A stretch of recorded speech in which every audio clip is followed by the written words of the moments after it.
Hi, it's Matthew from Parkers, and today you join me to have an exciting look at one of the latest properties which has just come to the market. The property in question is a 2-bedroom, 2-bathroom, second floor apartment.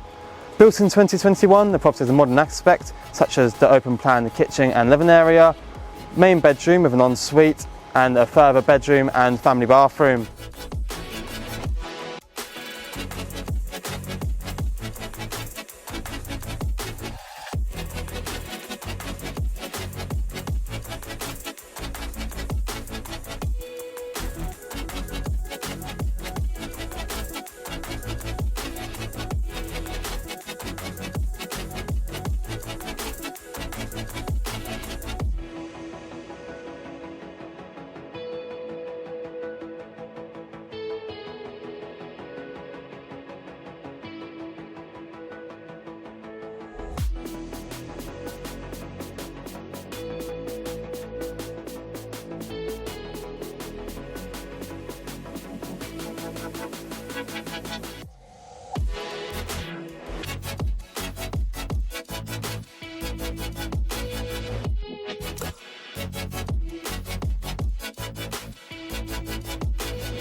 Being on Nightingale Way, we're walking distance to Tesco supermarket, Reading West, as well as having easy access to the Wren Town Centre via bus routes.